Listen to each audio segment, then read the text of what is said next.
काफी चर्चा हुई सर सरकार द्वारा कि हम मिडिल क्लास के लिए 12 लाख की टैक्स रियायत लेकर आए।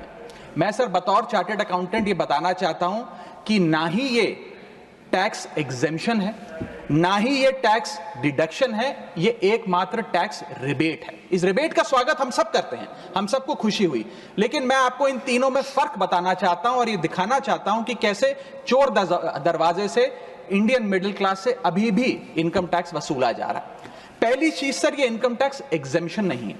एग्जेम्पशन होता है जैसे एक सोर्स ऑफ इनकम पर इनकम टैक्स लगे ही ना, जैसे कि इस देश में एग्रीकल्चरल इनकम, खेती बाड़ी से जो कमाई होती है उस पर कोई इनकम टैक्स नहीं लगता, ये वो नहीं है। ये टैक्स डिडक्शन भी नहीं है। टैक्स डिडक्शन होता है कि फर्ज करिए आपने साल में 15 लाख रुपए कमाए, इनकम टैक्स डिडक्शन आपको 12 लाख रुपए की मिली, तो 15 घटा 12, 3 लाख पर आपको इनकम टैक्स देना पड़ेगा। ये टैक्स डिडक्शन भी नहीं है, ये टैक्स रिबेट है।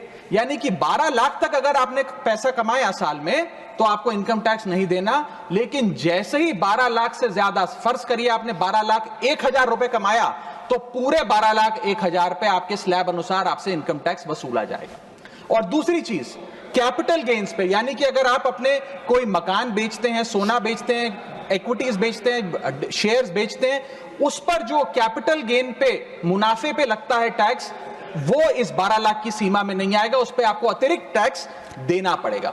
सर लेकिन